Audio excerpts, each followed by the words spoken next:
Rob Hatter. You are now tuned in to the Chop Shop. I'm Retro. Let's get it. We in the Chop Shop. We live in the Chop Shop. We talking sports talk. We live in the Chop Shop. We in the Chop Shop. I'm talking sports talk.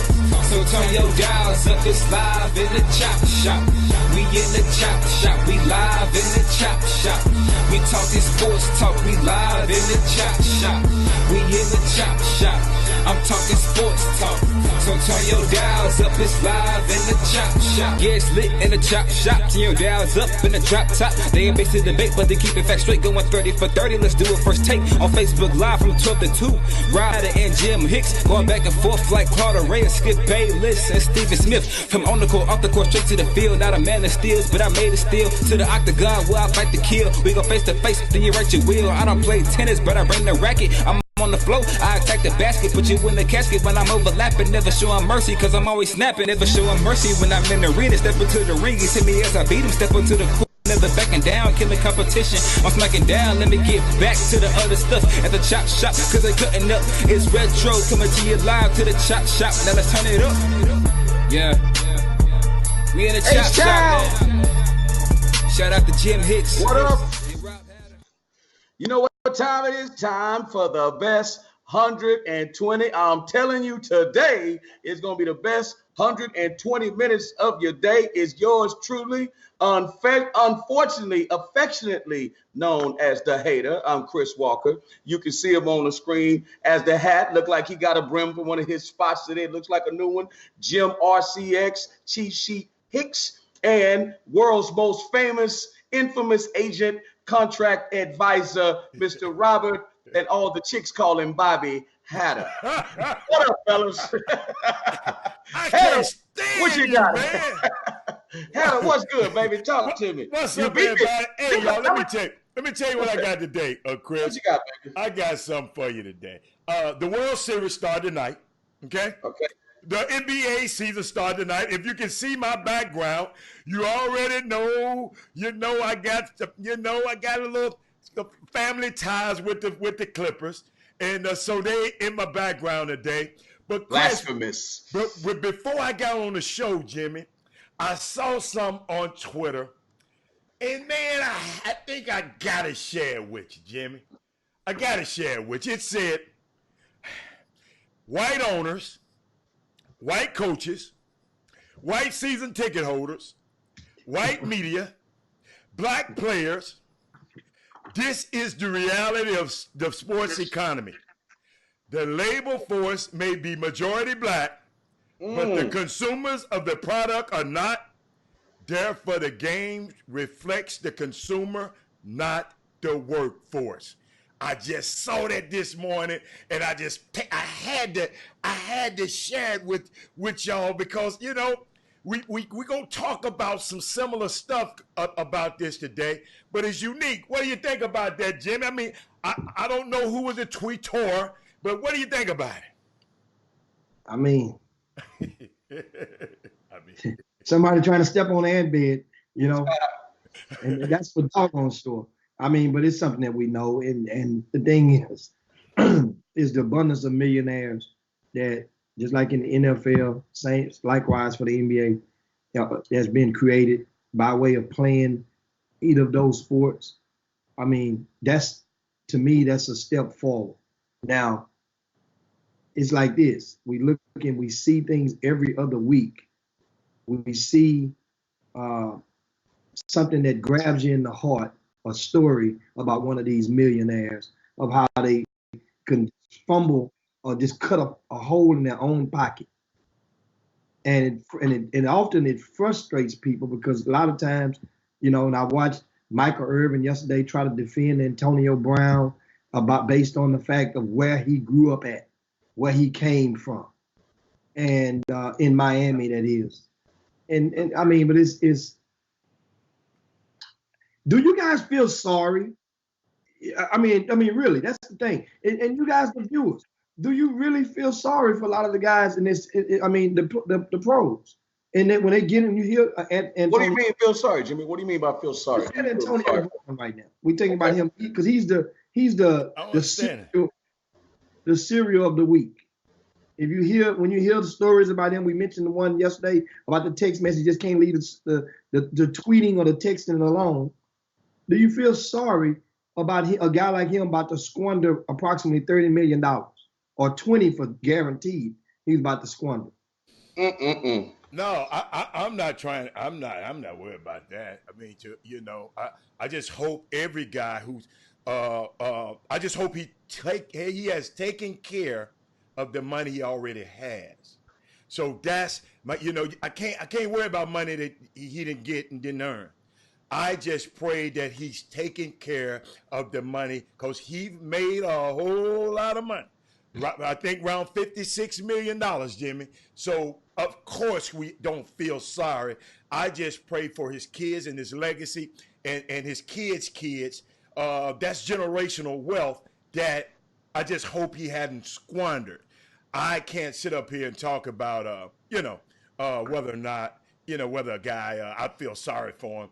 I was just giving you those figures I was giving you earlier. It was just talking about the state of professional sports. And I repeat it to people who just came on. You got the white owners, the white coaches, the white season ticket holders, the white media, the black players. This is the reality in sports. Well, Hatter, tell me what area of life that's not a reality? Hollywood. Great point. Finance. Great point. I mean, I want, hey, Jimmy, scouting services. I want to know the place where that's not a reality. Somebody might tell. What Chris is coaches? Chris is college, not everywhere. Head coach in college. Chris is not everywhere because a lot of those people, those industries, the workforce are dominated by whites. That's the difference in them. In Hollywood, the workforce is dominated by whites. Say it again. I get you. I'm just talking about the hierarchy that runs it. I mean, you're right. You're right. I'm just saying that when we're the dominant workforce, there's only one place that we know the dominant workforce, shall I say, that's dominated by, I don't want to use the word minorities because people get upset about that because like I know, when you drive around the city of Houston, those of you that are not familiar, Jimmy can speak to this and Hattie, you can speak to this because you guys are boots on the ground right now. If you want to see people, I'm not trying to offend anybody, doing landscaping, right, Jimmy? Landscaping and building homes in Houston. What hue are they? Right? The majority. Yeah. Right or wrong? I got you. I mean, and you're talking about who owns that. I don't know if a lot of us own a lot of building companies and landscaping companies. I don't want to offend anybody, but it is what we used to, Jim. It's the same or parallel to the NFL and the NBA. Chris, we used to. We just relinquished those jobs up to other people. Guess we got too good. Because I remember we used to cut our own yard. Now I got a person that cuts my yard. But in retrospect, the person that cuts my yard and he was out here today happened to be an African American. I practice what I preach. And guess what? Guess what, Chris? He didn't come to me. I didn't have to go to the Players Association. Guess what I did? I went and sought him out. That's a plug, and I hope y'all got what I just said. I didn't wait on him to come to me. He didn't call me. He didn't sit. I sought him out, and that's why. So Hatter, let's talk about, and Jimmy, I like to hear Jimmy's take. Let's talk about what can we do? Because I remember watching the Shop LeBron show, because let's get it straight. Maverick and LeBron stole the shop from the Chop Shop. I'm telling you right now, there's no doubt in my mind they saw the Chop Shop and they developed the shop, because we've been in effect for like 4 years now. Can we all agree on that? No doubt about that. Jimmy, they asked LeBron, what do you want to do? Because he was chopping up Sterling Sharp as a Shannon Sharp and calling him, basically Shannon Sharp coons, and acts like Charles Payne on the undefeated. I'm sorry, on the undisputed. And he said, LeBron, what are you gonna do? You gonna be are you gonna be an announcer, or you gonna do the same thing Shannon Sharp doing? LeBron said, I'm gonna own a team. I'm gonna own a team, and I believe him. The question is, how many other athletes? Everybody's starting to see, because I know some, because we got to talk about that future thing, guys. I know what I'm talking about. All these contracts are starting to come out, Hatter. Buddy Hield, 4 years, $94 million. Jaylen Brown, 4 years. Oh, is it 5 years or 4 years? $114 million. These dudes are starting getting real money. Even Hatter educated me the other day on India and the game and the betting industry. And why they ain't worried about what China's doing, because they got more money is going to come these dudes' way. The question is, how are these dudes thinking? Because they're the only ones that got that kind of power they can amass over years. Or they thinking about, hey, man, we can take our league over by trying to own teams or create more teams in other cities. How about that, Jimmy? Adam? Understand something. Just because you create the other teams, that doesn't necessarily mean that the same people who are agreeing to advertise and underwrite and join into ventures with that company is going to be in the same abundance. That's the thing. That's the question that would be the ultimate factor, of course, because that's business, supreme business. Once again, just because you own a team, let's say you buy a team tomorrow and they have 5 different major sponsors. Those major sponsors may not want to advertise or do business with you. Remember that. And that's the thing. That's going to be the hill, the speed bump in the middle of the road that you have to. What are you saying? I don't get it. Put it in English. I don't know what you're talking about. Well, who don't want to do business with who? No. How do you know that they're going to want to do the same type of sponsorship deals in abundance if a black man is at that table working the negotiations versus one of their own, as it been in the past? That's something that hasn't been proven yet. Hey, have you take over that league, and let's say LeBron buys a team and KD buys a team, and next thing you know, and different guys go and attempt to buy teams. Distill the infrastructure once again. They got to get a seat at the table. They got to vote for government. I mean, Hatter knows more about this than any of us. They're called the Board of Governors. But Hatter, before you answer the Board of Governors and how they have to vote to bring certain guys in, or how you construct an ownership group to get a team like a Michael Jordan did. I don't know if you guys watched the last show of Ballers. And in the last 2 shows, they brought The Rock in as the owner of the Chiefs because they wanted to darken up the league a little bit or get their first black owner. And they bring him in. And the first thing he do is try to change the rules, health care forever for the players. And they fought it, but at the end, they gave it to him. Because is there a danger of bringing the players in? Yeah, letting the players own. He's a player. So, I mean, that Chris, so you're saying art imitating life. So, I mean, that's what you're trying to say. Chris, I mean, it's enough. You can have enough money. You got to understand, Chris, there's a lot of billionaires out there. There's a lot of people that can afford. Just because you got enough money don't mean they're going to allow you. They have to vote you in, okay, in their league. So just because players amass a lot of money, I would tell the players is, go do it with your money what you want to do with your money. I wouldn't tell, because ownership of a professional franchise, you have to be a billionaire. What about the Williams? What about that piece of ownership? Should they try to pursue that like the Williams sisters with Miami? Hold up, if that's what they want to do. But if you notice, the Williams sisters just are minority owners. They have no voting power. They have power. Minority owners don't have no. That's why Michael Jordan, if you remember, everybody was talking about he was selling parts of his company. Selling parts of the Hornets. No, he was recouping his initial investment, and he was just selling off parts of it, like a IPO. You follow me? And what happened is he always wanted them to remain have 51% so he can be the boss. So unless the players are players enough, and let me tell you something, it might be some players like LeBron or KD, and later on they get a group together, but that's just one. That's just one team, and they have to vote you in. See, that's the unique thing about that good old boy network there. Or like I proposed a long time ago, start your own league, and you clown me like, man,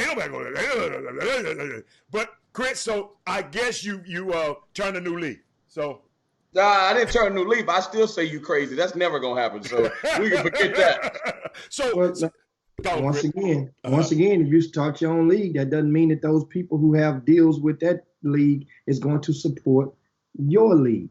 That's the thing. That's the question mark. But you know what's funny, Jimmy? It's funny you guys talk about that because I don't think people, you know what people should be privy to?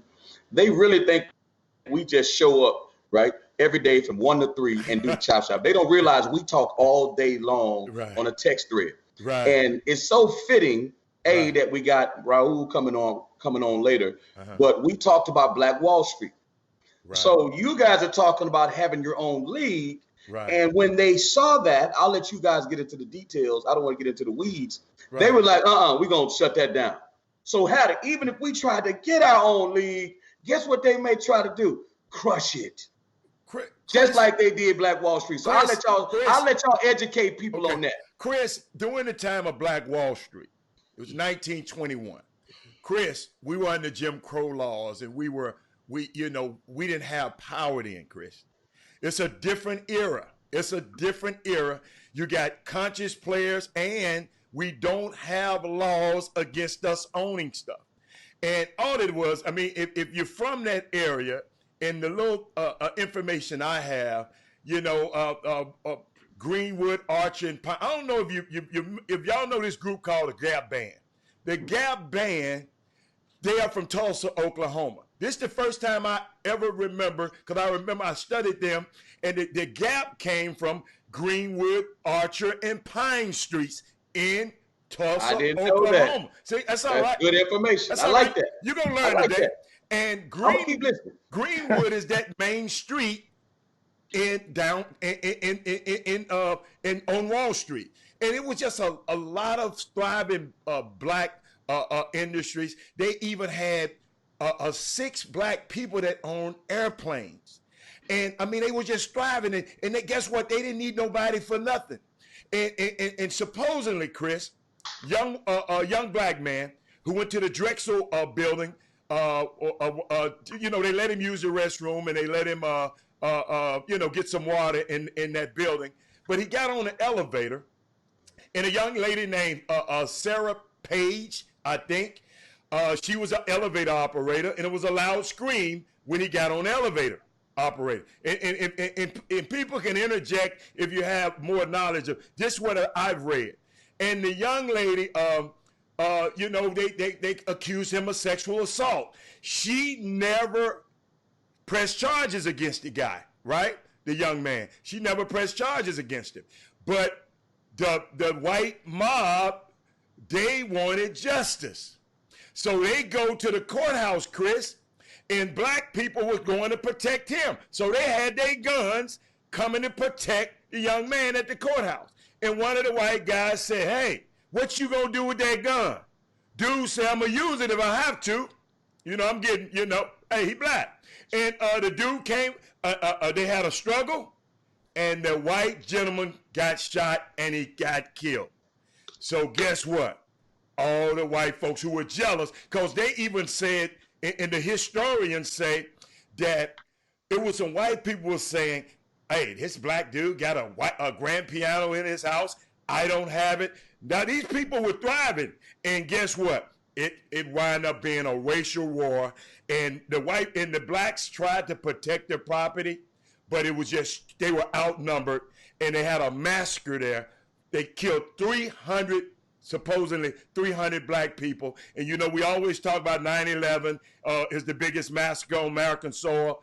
That was the first massacre on American soil, but it happened. And let me tell you something, Chris, a lot of black people and white people from back in those times around, in that area don't like to talk about this. So that's Black Wall Street was a thriving metropolis, and they were having, and people got jealous. And Jimmy, you can add in whatever you want to add in.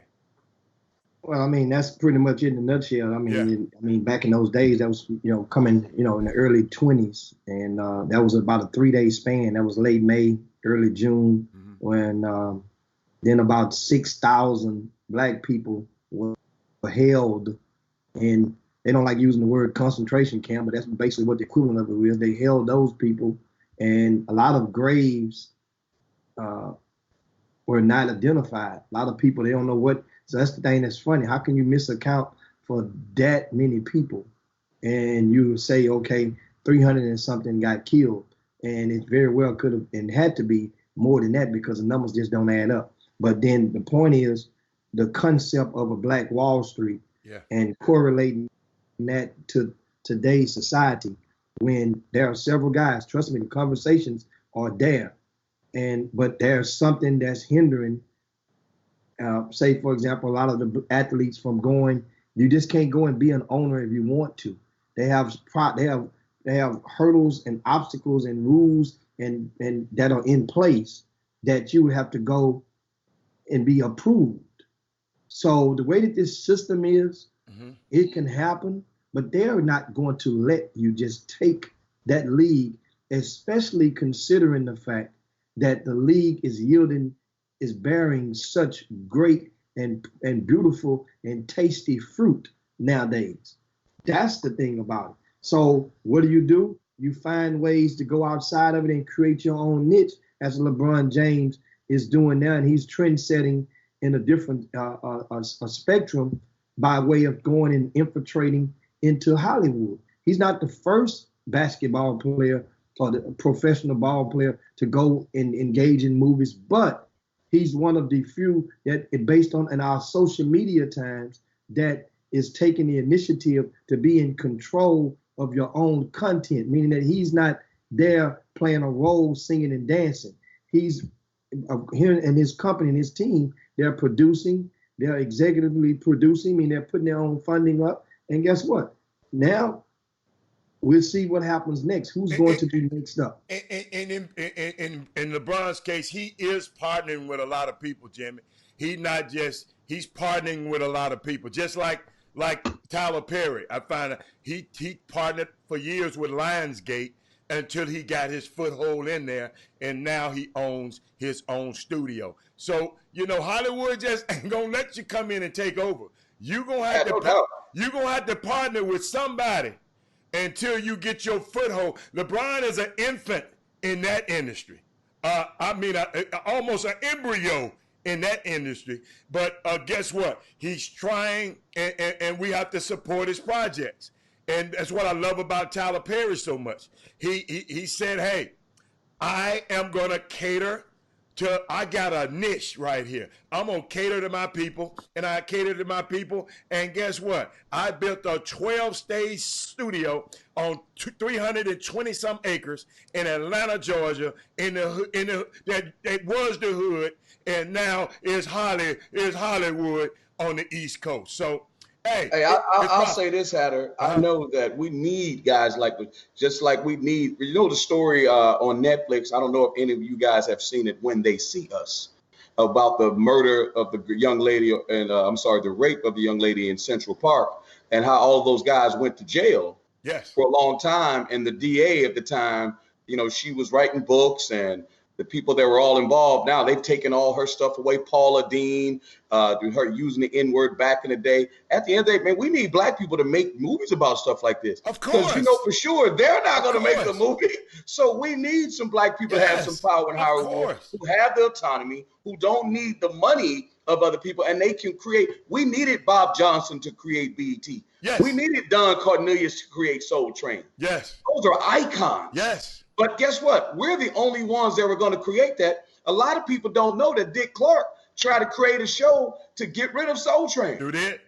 They don't know that. Sure did. So at the end of the day, it comes back to I know I call you had an X sometimes, but there's a lot of things that we can have control of. Yes. And I laugh at the movie Soul Plane. Kevin Hart made a movie about us having our own airplane or airline and what it would be like. Although it was hella funny, but it's hella true. We can own our own stuff. It's just we got to be more intentional, like LeBron. Intentional. So Great word. We got to be intentional about it. Great word. Oh, that's the thing. And so that's once again, who's going to be next? And that's so just pay attention. And a lot of times, and so as we pay attention, we're looking over and we shift gears, of course. And speaking of basketball, today is the start of the NBA season. There's 2 games on tap this evening. Toronto at New Orleans is the first game. It's a 7:00 tip, and that will be followed by the Lakers and the Clippers. That is a highly anticipated game. It's been noted that Kawhi Leonard will have no restrictions on him for tonight's opener. What were the restrictions going to be, Jimmy? They're killing me about this Kawhi Leonard stuff, man. Well, you got to realize he was in control of his own narrative about load management last year, and the year before with the Spurs, Kawhi did it, but every game down the stretch or in the middle of the season, it was met with resistance. It was met with criticism. It was met with people challenging his heart and people picking sides at that time. Either you down with Popovich or you down with Kawhi. And Kawhi, by the time the Spurs season had ended, you really realize stuff happened between him and Tony Parker that season. I mean, it was like he was the bad guy. He was really the bad guy. And so now you go to Toronto and load management worked for him. He got a ring as a result of it. Can I say this, Jimmy? I want to ask you this question. I want to pose this question to you and Hatter. Think about this, about the narratives, and Jimmy, you always talk about the narratives. If Popovich, the same thing that just happened in Washington with the Nationals, Bryce Harper leaving, although it was different, the way he left, the way Kawhi left, Hatter. If Kawhi Leonard had left and the Spurs had won a championship, think about it. Popovich just got toe off the bone in the Olympics. No matter what you think, because if he won, we'd have been saying he was the savior. Look, all these prima donnas didn't come, and Popovich, not the players, got it done. Kawhi leaves, goes to Toronto, right? No one expected Toronto to win the championship and wins, but we don't talk about the fact that Popovich and the way he treated him, and again, we're talking about it's not a players' league when it comes to ownership and management. It's only a player league when it comes to endorsements and playing. They getting that check, but as Hatter always says, if they giving LeBron $40 million, what you think Jeannie Buss making? Right or wrong, Hatter? if the story, Jimmy, if the narratives were reversed, but Chris, what would they be saying, Jimmy? Chris, the boss supposed to make more money than the employee. Chris, the boss supposed to make more money than the employee. So I just don't mind. I mean, I don't understand that. I mean, I don't mind that. It's just if you understand your place and then put yourself in a position with that $30 million a year so you become a boss in your industry. You become, let me tell you something. All these owners has became captains of their industry. I respect that. This is a capitalistic society. I thrive for that. So I'm not mad at the owners. It's just that when we can control things, there's a lot of stuff we can't control. I look at the internet was blazing last night talking about the Portland Trailblazers and their social media team. I sent that information to you and Jimmy last night, and a lot of people, Jamel Hill was up in arms because they're Portland Trailblazers and mostly all the teams in the NBA, their social media teams are predominantly outran by whites, right? But guess what? We don't control that because they hire. They hire those people because they're in positions of power. My thing is sometimes people don't understand it's not my selfish ways. The only thing that we control is who represents us. We control that narrative, Chris. We don't control. I can't tell Paul Allen, rest his soul, he passed away. I can't tell the executives at Houston Rockets who to hire. The Houston Rockets, and we didn't talk about this, they hired a 25-year-old white young man that graduated from Rice University to be the GM of the Vipers, their G League team. Daryl Morey hired him. 25 years old. You telling me nobody around this city with enough basketball acumen that he can hire for the D-League team? But this 25-year-old, but guess what? He's in control. Only time we in control, Chris, is when we decide to say who's our banker. Who's our financial guy? Who's our agent? That's when we control. But guess what we do when we in control?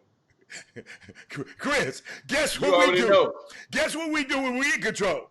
Well, I guess I'll just go get him. How's that working out for you? So, I mean, you know. Let me tell you something, man. Listen, man, ice is colder, man. Everybody understand that. You can't have you can't have fire without heat. You can't have water without wet.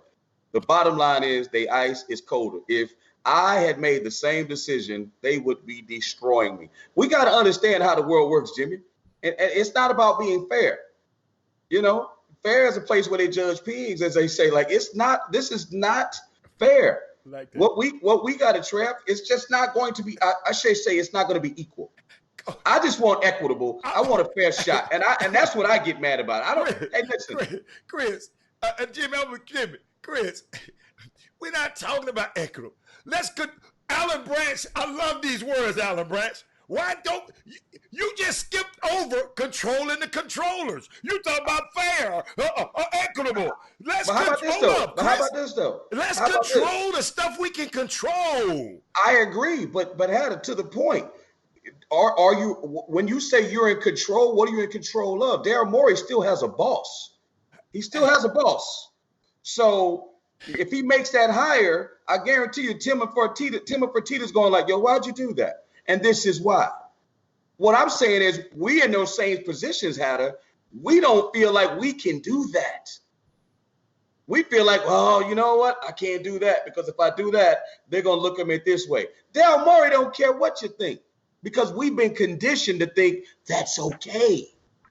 That's okay to do that. And Hatter, is to your point about if black kids, I had a guy who's a Cleveland Cavaliers scout tell me, I'm sorry, I take that back. Matter of fact, he told me this, and then Anwar McQueen, who worked for Sports Code and worked for Huddle, he said black kids like math too. And my point is, we need to tell some of our black kids, hey man, listen, all of you guys aren't going to go to the pros. All of you guys on the Defenders and the Hoops and all these different teams and TJ Ford and all this. How about some of you guys take the Robert Hatter Jr. approach, go to Cornell where Robert Smith is from Vista Capital, and maybe one of you guys, Jimmy, can be the guy from the goes to Rice or Cordell and Daryl Morey hire you, Jimmy. Is that possible, or are we dreaming, or is that not possible for us? I mean, it's possible. There are blacks that are attending those schools already, and that are doing. Robert Hatter Jr. wasn't the first, and he's not going to be the last. There's somebody else there. Hell, while Robert Hatter Jr. was at Cornell, that was 2 or 3 other guys just from the greater Houston that went there for basketball. And nobody's asking what they're doing right now. But at the same time, and that's not the point. But the point is, but we should be. What Chris saying we should be. We should be. Yeah, that's what he's saying. We should be. But what's the sacrifice? The thing is, we're waiting on that guy. Like, remember 2 weeks ago, Thon Makers, his brother, right, announced that he was going to take an official visit to, was it Hampton or Howard? Howard. To Howard, right? And that was in the wake of Jamel Hill's comments, her article, and everybody was naively riding that wave. See, it can happen. One of the top guys is going to go, he's considering Howard. Well, his handler is from DC. That's a free trip home for him. So then you go and you start pulling back the layers and realizing, well, 2 weeks later, this same kid talking about going through the courts, through the legal system to get himself declared eligible for the upcoming draft. So wait a minute. Ain't nothing bad about that. No, ain't nothing bad about that. But then what happened to this movement? So you ain't even took the official visit yet. They did. He took it the same time the other guy did. No, he took the official visit. I'm saying he hadn't even went through the signing period to even make a decision of narrowing down his schools at that time. He was like, man, so bottom line, school ain't even on his mind in the first place. He's trying to get the hell up out of there. And I'm not mad at that. Yeah. I'm mad at that. My thing is the sacrifice. Count the guys that have given up the for sure committable scholarship to one of those Power Fives and going out of high school and going to opt and choose one of those other schools. That's the thing. See, not the one that went there and then got a dirty urine and had to go and transfer or got in trouble or got in handcuffs and then you end up transferring. I'm not talking about that. I'm talking about the guy out of high school who made the sacrifice or made the conscious decision. This is what I want to do. That means I'm writing my script. I'm going to do it like this. Now, what's going to happen if he does? Will that community still embrace him if the team is getting their ass whooped? Are they going to be embracing him like a champ? Or are they going to forget about him as though the people at, let's say, TSU that forgot about this little quarterback who thought he was making a sacrifice from Florida State and realizing he's not the first and ain't going to be the last. Jimmy, I'm looking at the Facebook feed, Jimmy. I want to direct this at you. A lot of people are talking about their kids are majoring in mass communication. They're majoring in math. They're majoring in science. I'd like to see us take an initiative right here on the Chop Shop, right? Let us be the first place, because you're not going to see this on First Take, Hatter. You're not going to see this on the Undisputed where you got Rappaport over there chopping up, whatever his name is, chopping up LeBron, right. Bringing him on the show with that mess. Right. On the Chop Shop, an urban sports talk show, we're talking about an initiative of our kids, right, taking over some of these jobs so they can get in these entry-level positions because entry-level becomes high level. Trust me, you got to get in the room to take over the room. We got to get them in the room, but they're not going to let you in the room at the top, Hatter. People got to understand that. Thank you so much, Chris. If you remember, I went off the show last week and I gave some information and we did not come back to it.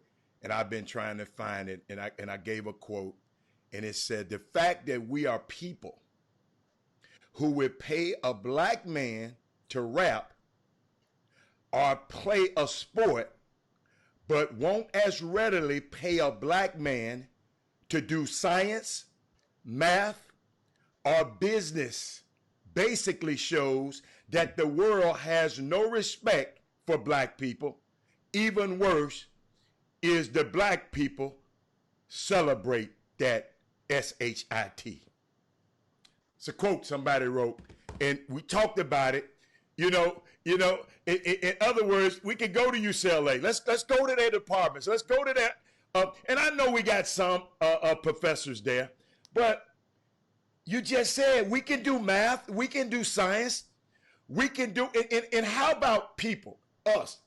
Instead of us seeing a tall, young black kid somewhere in the airport or wherever we see him, and you play basketball, why can't we tell him, man, you're gonna be a lawyer? Man, you're going to be a doctor. Well, we've been conditioned. How to watch television, how to? Coach, I said you why. You know what I mean? I just said why. Yeah. I said, why can't we? Why can't we, when we see a taller young man, why we got to always, associate them with sports? It ain't TV, it's us too. We can't put it all on TV now, Chris. But I'm going to say this, Hatter. I was doing some analytics. That's the word that we're talking about when it comes to sports. Learn how to do analytics because they're paying you to be good in math. Jimmy's good in math.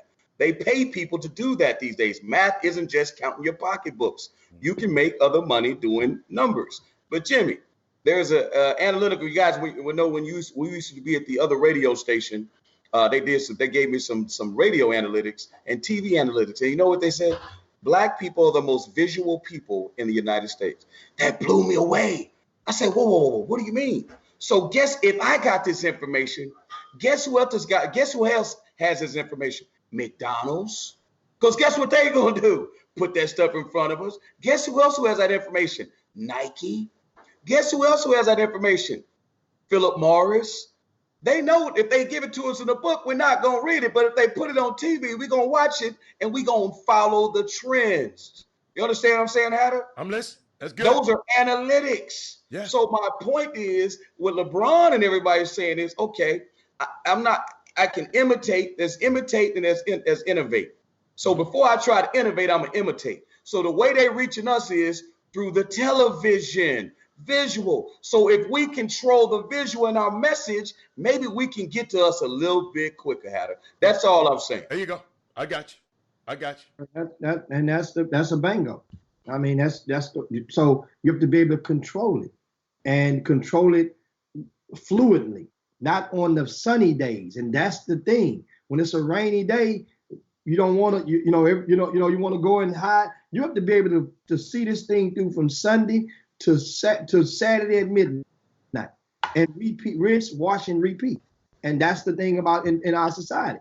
So once again, who's next? Who's next? Even with the players, who's next? So we mentioned something. Jimmy, you remember we talking about the daddies. I sit there and watch this narrative, and Chris, I'm so glad. And Jimmy, you can finish, but when you just let me, I got some about the NBA dads over the last couple of years. I want to share with you, so you can continue. I apologize for that. Can you hear me?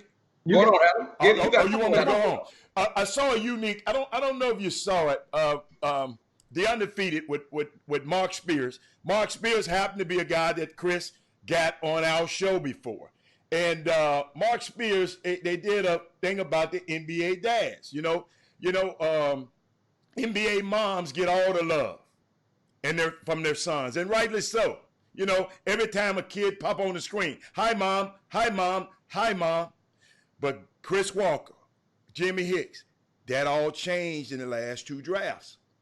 Black fathers were front and center, crying, celebrating, and rejoicing with their sons. And the long road it took from them to get to that moment. You follow me?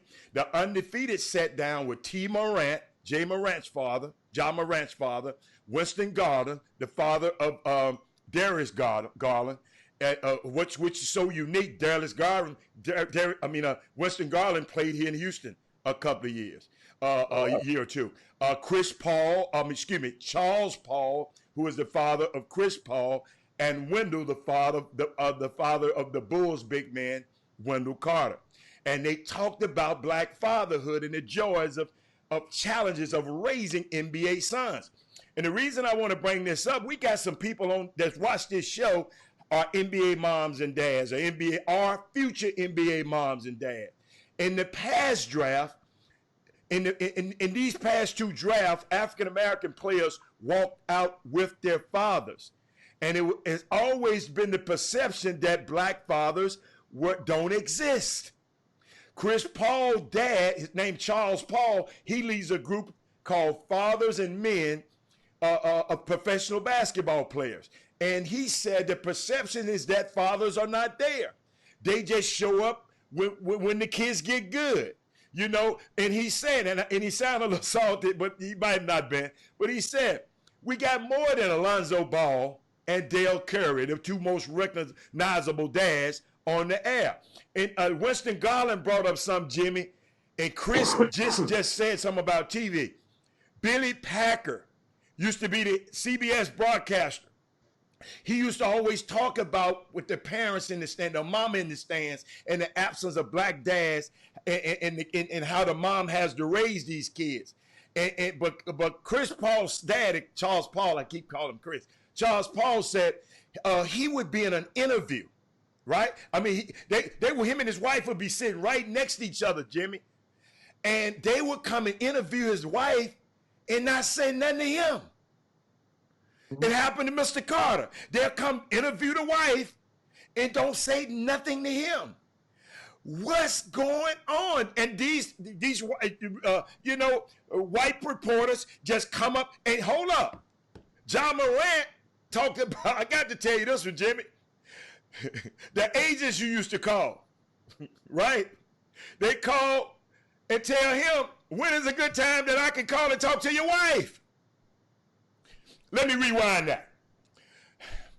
They called Jay Morant's daddy, T. Morant, and asked him, when is a good time I can call your wife and talk to her? This how we've been culturally conditioned. These people been to do us like that. And he said he cut every guy that did that, he cut them off the list. And guess what they did, Jimmy? They called back under another number and with the same accent thinking they can get to the wife or get to the dad. That's how crazy this stuff is, man. That people just walk over the daddies to get to the mamas. And I'll let y'all chime in now. I just had to I had to go there for a minute. This what's going on, huh? We'll go to the boom boom room and Grace the chop shop. A lot of the comments that is going off in there. Okay. And Michael Jordan said there are more moms at high school and AAU games than dads. Mm-hmm. Surely pops can't be working during each and every game or tournament, right? And that's another comment. And Sonia Howard says we need to attack and encourage the absent fathers like we attack the baby mama for complaining. Okay. Okay. But I'm definitely on top of that. But if you watch, go on, Jimmy. Keep going. Slim McDaniel says there's no respect for a black man, period. And Lionel Gar, he has they have a thread going on when he and Anthony Wesley says, we've been crying the same song for decades. Well, that's the whole thing. I mean, once you ask a person, and in the words of Joe Madison has actually printed T-shirts with it now. What are you going to do about it? When you ask a person that, it seems like that's like automatically just ending the conversation, because people are so used to identifying the problems with no desire to insert themselves into the solution process. And that's the thing. So yes, that same song is allowed to be played in your personal airwaves if you don't have the capacity to turn that volume down or do something about it. Change Jimmy, the station. Well, I tell you one thing. I must be rubbing off on Jimmy. Damn, boy, we got to put that. We didn't package that in Walmart. The chop shop will be moving. Oh my goodness! The best thing you ever said. I'm gonna show you how the moms changed the narrative. The moms told those guys, "This is his dad right next to me." They changed that. What you said? Change the channel. The mom said, "This is his dad right next to me. Interview him. If you want to talk to him, talk to his dad." They scared of that. Huh? That's how. See, we can say all of it, but thank God for these strong black parents, and thank God for these last two drafts. Cause before that, I didn't see this. But Hatter, I gotta check you, Hatter. Okay. I gotta check you because I like to. I'm gonna read something Chris Feely said, but I'm gonna read that after I ask. I want you to answer this. Okay. Because you sit with those same black parents, mm-hmm. and you make all the sense in the world, and they still do some of the most ridiculous stuff in the world. I know. You sit there with them, mm-hmm. you educate them, you mm-hmm. talk to them. You're a man of color, right. a man of faith, yeah. and you have a track record of helping people right. and have changed their lives. Right. Not only made them money, Hatter, right. changed them lives and brought them out of places that we don't need to talk about. Yes. Why? My question is why? Why can't we invest in that? Hey. As Jimmy said, we talk about it, but when it's our turn to step up to the mic, what, Jimmy? We won't insert ourselves into the conversation. It's always somebody else's fight. In the world famous words of Robert Ory, that's the $1 million question. That's the $1 million question. I don't know, Chris. All I can do is keep doing what I'm doing. And if people, and let me tell you something, Chris, it's not all people. Some people are benefiting from this. It's just that I wish that more, because the more numbers we got, numbers are important, y'all. What Chris, did you just say? Analytics is not. Everything is numbers. Numbers is important. Numbers important. So I got to read what Chris Felix said, man, and I don't know if this is true. You see, I really applaud you guys with this conversation, but I'm gonna be honest with you. They are not going to release their strongholds on this society. And if you think that you're going to sneak up and finesse the powers that be in their industries, you will once again run into a wall. The same wall we've been running to for 100 years. The change we must think is international. Where? Tell me where to go. Tell me where to buy that plane ticket. Again, people, listen, when you call the chop shop and we get on each other all the time, Yeah. and Jimmy will get on me or I get on Hatter and vice versa. Don't come up with an answer if you're not ready to defend it or you can't explain it. That's right. Stop giving me all these different, like people will say stuff all like Jimmy said, you got all the answers, but you ain't giving me no solutions. Yeah. Oh, you got all the answers. Yeah. But when it's time to get a solution, everybody want to eat, but don't nobody want to do it, Jimmy. They don't want to cook. They don't want to cook. Hey, Jimmy. And that's the thing. And that's the thing. Going on, Hap? No, you good. I just wanted to let you know. Did anybody? Because I've been talking. I haven't watched the Facebook feed. So I mean the Facebook feed. I just wanted to know. Did anybody give? Okay.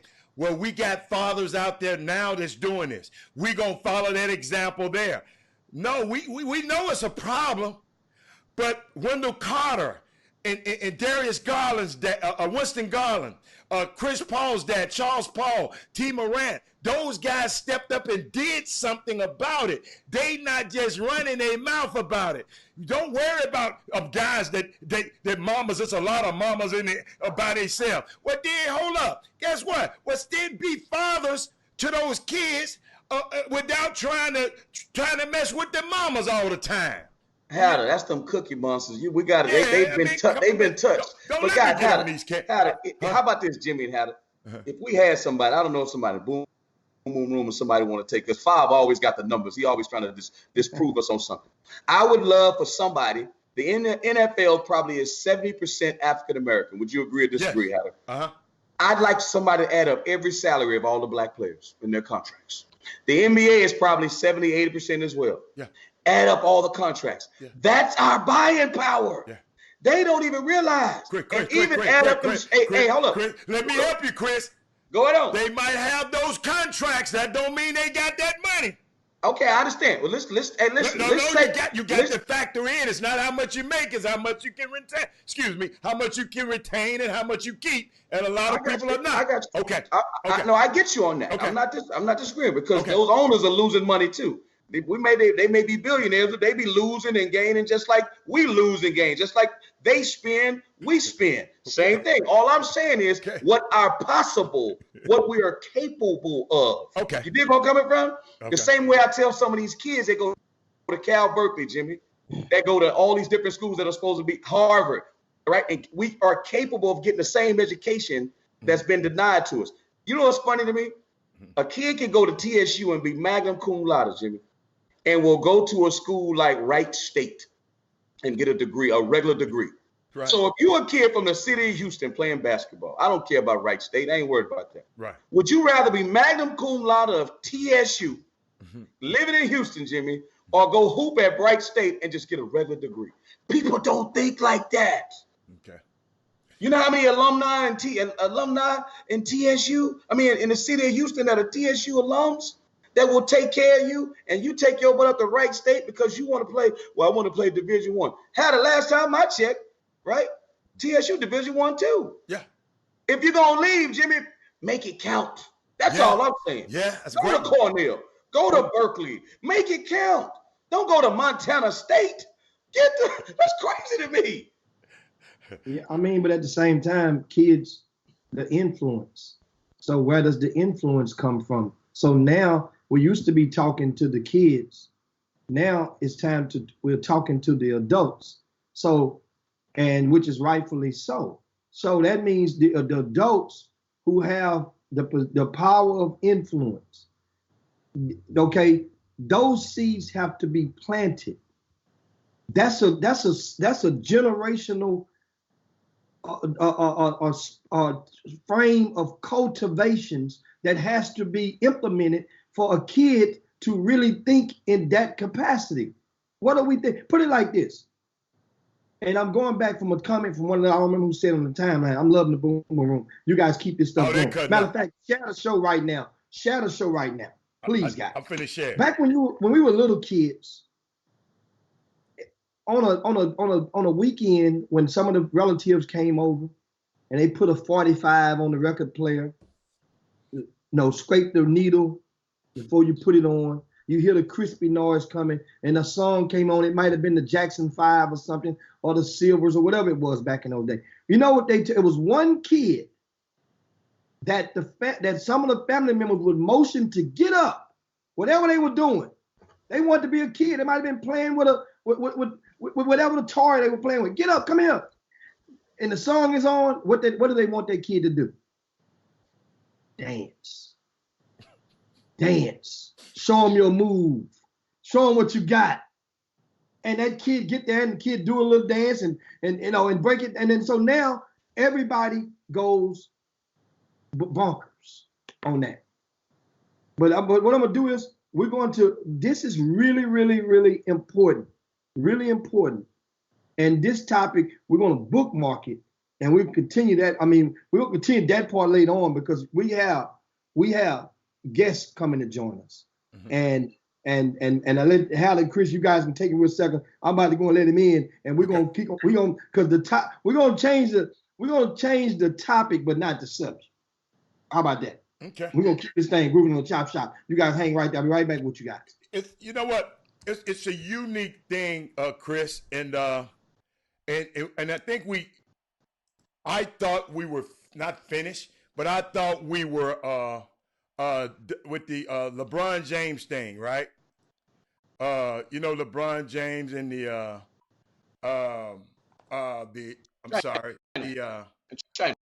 the China situation, Chris. And I was trying to click something. I'm sorry. It was an article came out, and it was just talked about LeBron almost immediately clarified his remarks and stuff about that.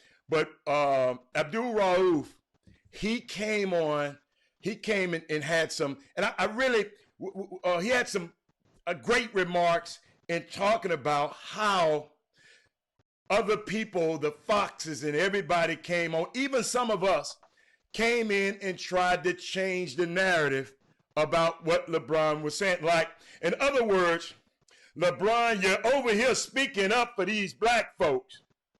But when somebody overseas is having problems, they tried to paint the narrative of him being hypocritical.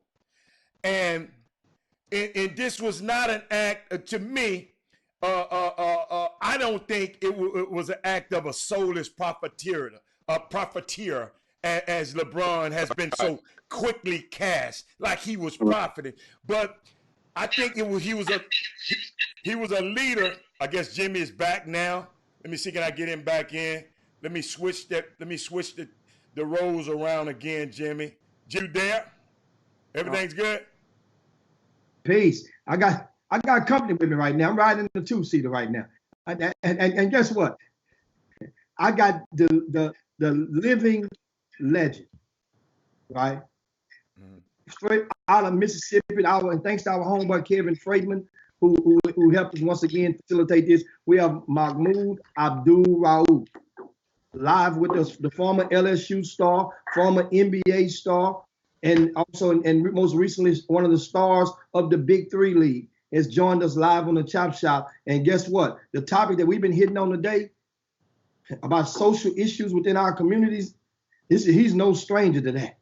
Mm-hmm. And so welcome, once again, I welcome again, Mahmoud Abdoul Raof. Welcome to the Chop Shop, brother. What's going on? What up, boy? What's up, big fella? Can you guys hear him good over there? I think I can. I heard him pretty well. Yeah. Well, let's get this thing popping, man. Let's get it popping. Of course, first and foremost, we were talking about social issues within our communities, and a lot of people, Abdoul Raof, a lot of people, they love to compound on the problems, but once you start to initiate or suggest solutions, it is time to go, time to get off the phone. They ain't got time, or they say it, or every solution you possibly give, it ain't a good one. It ain't gonna work. I mean, is that everywhere? Is that commonplace, or that's just somewhere that we seen on this side of the in Texas? No, I don't think it's everywhere. I mean, there are people out there that definitely want to hear about solutions and that's working towards solutions. And there are people, as you said, that just we just want to involve ourselves in conversations because it sounds good. Why is it? Why? I mean, why are people like that? Whereas, I mean, because now you have to really, turn the light on in the room. You know, we let them provoke us into debating about the problems. That's just new school stuff. Everybody want to debate about the problem. This, that, it, and then there's a problem that's really going on right up under your nose, or right in your backyard, hell, right in your front yard. But you want to ignore that problem. They want you to go and talk about other stuff around the block. Yeah, I think that's I think that's $1 million question. But at the same time, I mean, my humble opinion, I think a lot of it is just that's what we've been conditioned. That's the way we've been conditioned to think in our culture. I mean, even if you look at education, you know how we're being educated. You look at how the media works. It's just we have a lot of talking heads. We talk about issues, but we don't necessarily focus on what the solutions are. And then when we do mention the solutions, we don't necessarily work toward those solutions. So I think the reason why it happens often is you have to look at just the way the culture is, from education, media. I mean, you name it. There's a lot of people talking about issues, but not necessarily about, okay, let's get to the meat and potatoes of what's the solution to the problem. Every year you have politicians talking about what they're going to do. Right? They promise you things every single year. It's been happening from the beginning of time. Every single year we're disappointed. Right? And then, you know, we don't necessarily push for these changes. Most everybody on the street, whether barber shop, all the way down, right? Even the people that call in, a lot of us know the problem, right? A lot of us have solutions to the problem, but you know, it's that we've just been conditioned to be that way, you know, and that's something that definitely has to change. You know, there's some countries that they don't mind going to the street. They don't mind sometimes tearing up things to get what they want. We have become, I think, more passive in that regard. We've been conditioned. Chris, Hannah, Chris, Abdoul Raof, this Robert Hatter, and I think the question is, we were talking earlier about the financial power that these players having now. You know, got a Buddy Hield getting a $94 million contract. You got Kevin Durant and LeBron James and all of these guys are getting untold pieces of that basketball related income. How could they, or if you know, what do you think about, would it help that industry if more of those guys thought about owning the team later on in their life rather than just playing on the team? How does that dynamic work in your opinion? Oh man, that's what I've been talking about for so long. How it would work? Yeah. Would it be better? You know, it's tough, man. I mean, again, it goes back, and I'm gonna keep saying this. It goes back to a conditioning. You know, you're right. I don't think that the power that athletes have nowadays, and look, we've had, even in my era, you know, there was wealth. If you bring it all together, right, what athletes have, it's enormous wealth, right? Okay. But now it's not even comparable. I mean, the money that they're making now, right. Even just being more vocal on social issues and it, quote unquote, being somewhat more acceptable now than it was during my time and well before that time. But I think also there's a factor, man, when people, because look, let's face it, when people start thinking about upsetting the financial fabric of those who have been in power for years, you know what usually happens to people like that. Somebody is going to be made an example, and people get scared. That's the bottom line. When you start trying to mess up, if you come out with a car that could be run on water, what you think the industry gonna do? Right? People making fuel for all of these years. So people know, look, these are the risks involved, and not everybody's willing to take those risks. It's going to take special kind of individuals to come together and make those type of sacrifices. Sometimes, look, man, we don't like to talk about it. Sometimes lives have to be lost in order to make things happen for the, you know, in the long run.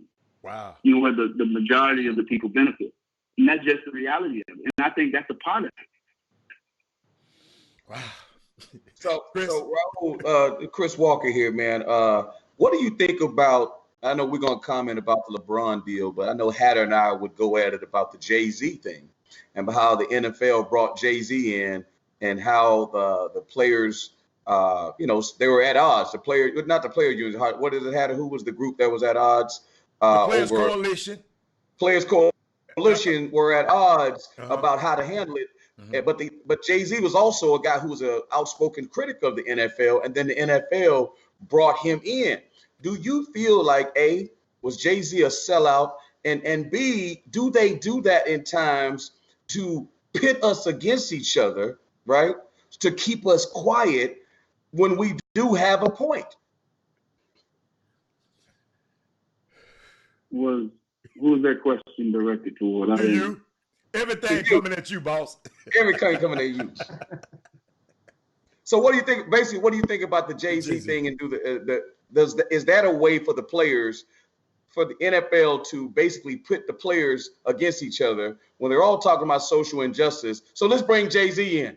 Let's let him promote the concerts so everybody will shut up, because we're giving here's the olive branch to get you guys to shut up. So the players are now fighting over it. Well, is he a sellout? Is he not a sellout? What do you think about that?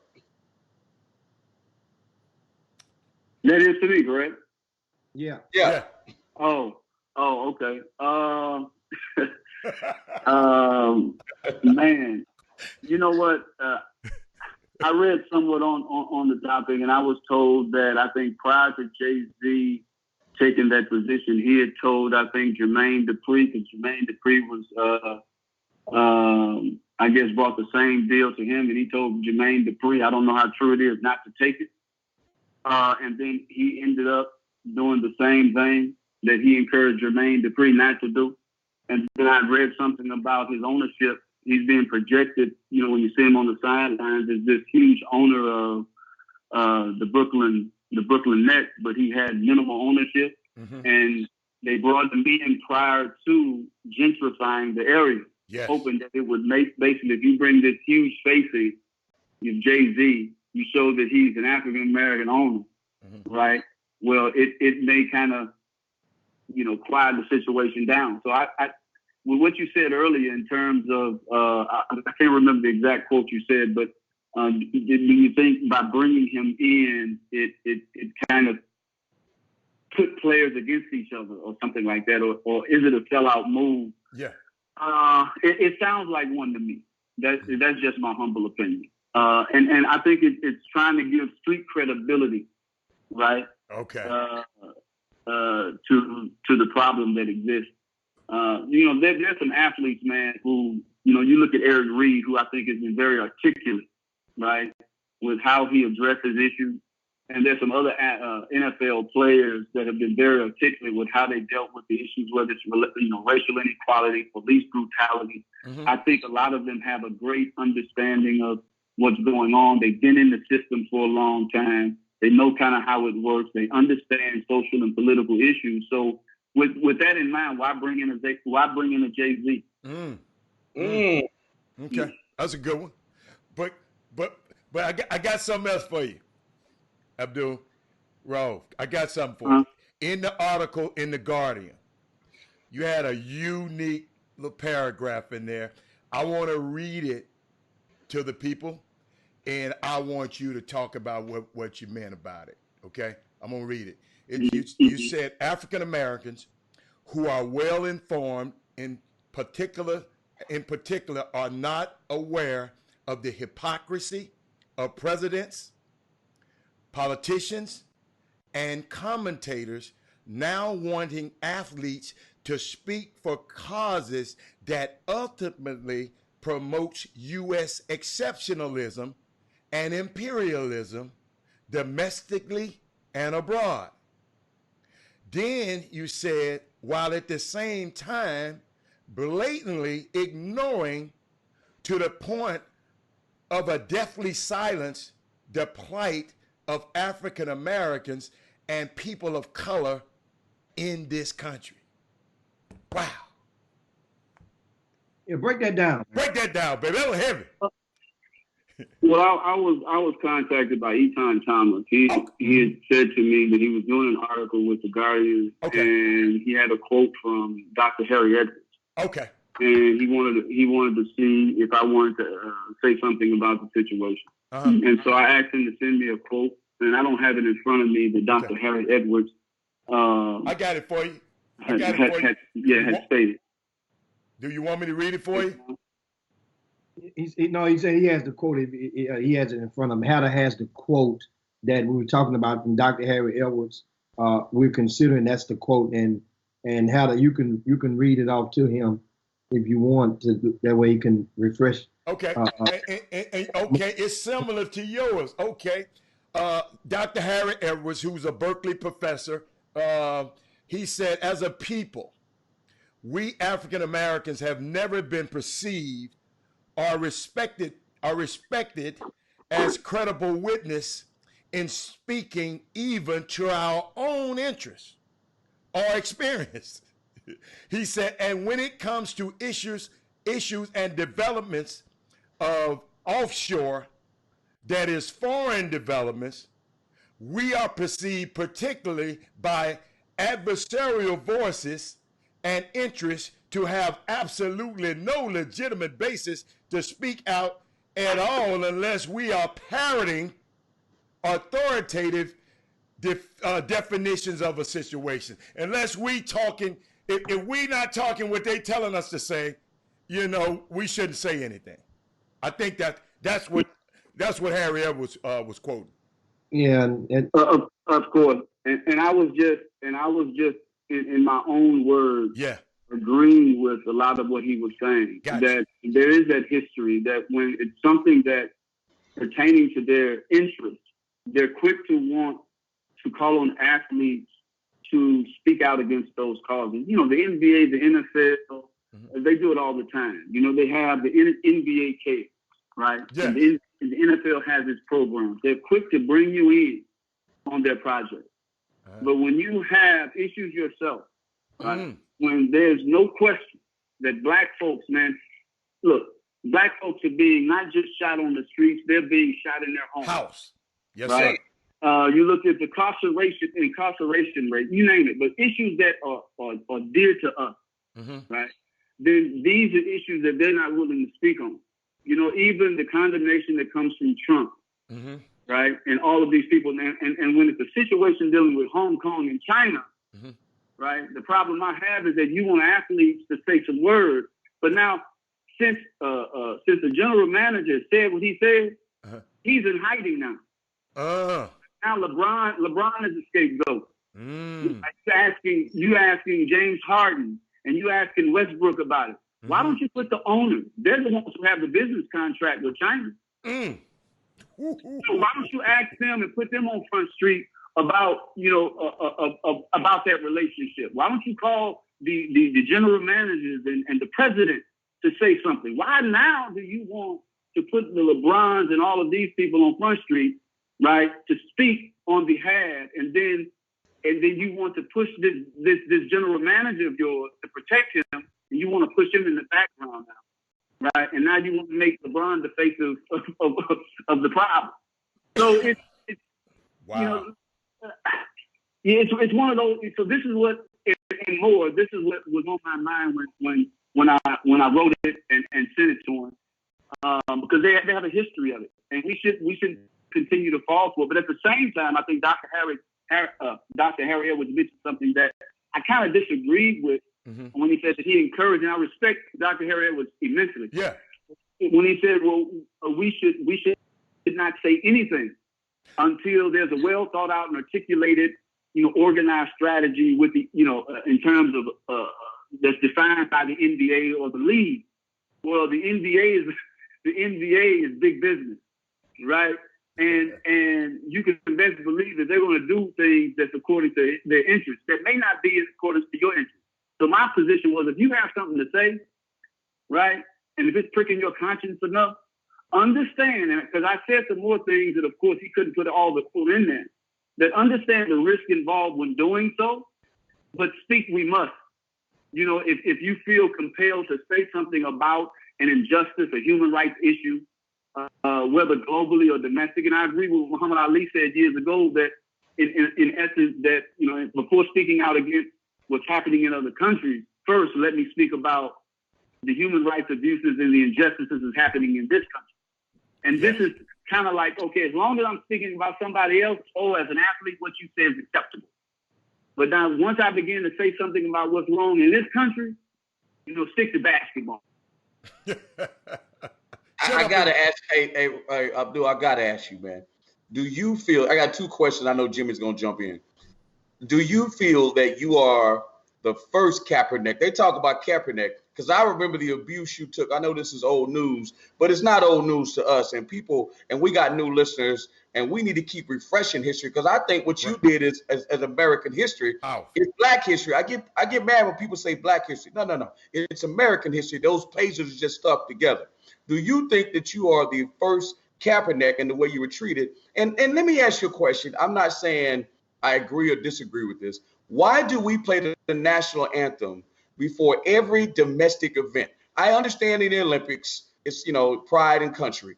But why do we play the national anthem before every event? It could be a little league soccer game. They playing the national anthem. I don't get that. It's a two-part question. Answer it however you want.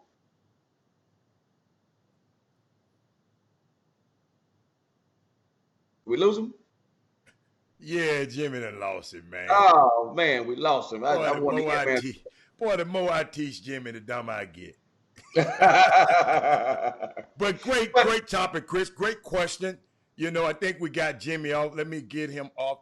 You and I are on the screen right now. I'll put Jimmy back up when he come back. Chris, what do you think? He was blackballed. But my point is, Hatter, that I don't know if people know this. Can you educate them on what happened to him when he played for the Denver Nuggets, when he changed his name? He was formerly Chris Jackson. For those that don't know him, he was a player of the year at LSU, big time college player, first round draft pick. And then he changed his name when he played for the Denver Nuggets and became Muslim. And then decided not to stand for the national anthem and the abuse. Now, and I want to say that was pre-social media. Okay. Because he's still on the phone, Chris. He can hear you now. Chris, can you hear me, Chris? Chris, can you hear him? I'm here. Okay. All right, so Chris, the question I had was... His name not Chris no more, Chris Walker. I'm sorry. I'm sorry. I was talking about who he formerly was for people that don't know you. But Abdul, can you talk about what happened to you? Because I was saying that you were the original Kaepernick. You just did it in the NBA. And a lot of people don't know your story. And it might be old news to some. But we always got to keep refreshing people of history. Because that was a big moment in sports history.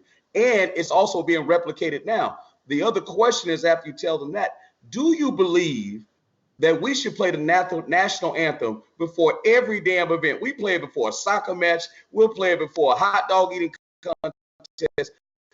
Why do we feel the need to be attached to something that we probably should only do when we're playing the Olympics?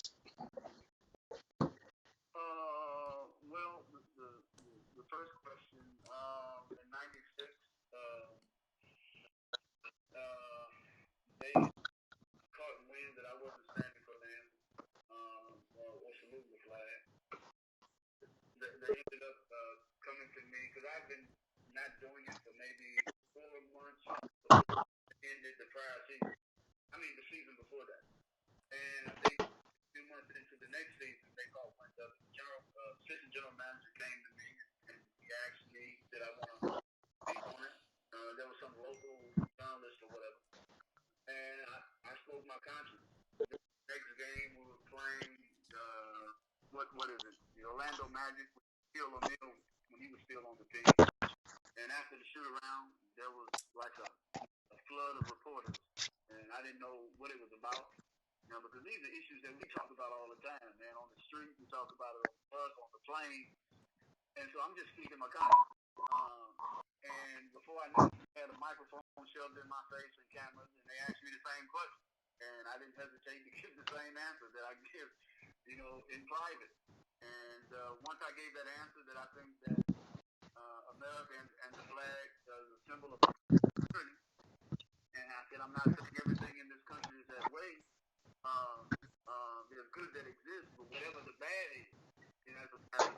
conscientious Muslim, wherever, even if it's in Saudi Arabia, I don't stand for it.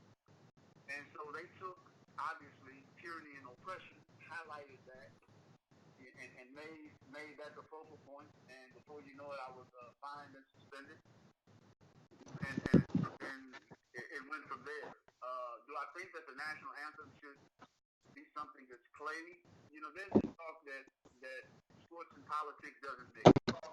I don't agree with that at all, because we're human beings, and as long as we're human beings, whatever affects us, you know, socially, politically, economically. You know, so that means we also have a voice. But I think the anthem is when you go to other countries, hypocrisy. You know, you say, well, sports and politics, but we're going to play the national anthem, which is a political symbol, or pretty much, right? And I don't think it should be there. I think it adds too much confusion, too much controversy, and it's not necessary. You know, they say we're there to play ball, but then you're injecting this whole anthem in there and asking every player, which is political, right? Which is political, demanding that every player, including the fans, you know, pretty much that we salute to this symbol or this song. And I don't think it should be played at all. And we wouldn't have this problem.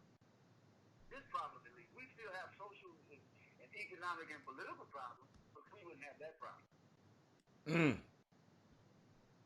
Chris? Chris, are you there? Hello? I'm still here. Not you. I'm talking to Chris Wall. We got a little Yeah, tough. I'm here. Chris. Yeah, we're trying to get audio. Yeah, Chris, are you there? Yes, I'm here. Can you hear me? All right. Okay. Well, talk. So I want to again continue to further that narrative of, because, you know, I work for CBS Sports and I've been a college coach and I've stood up for every national anthem and you know what's funny, and I coached last year for Berkeley.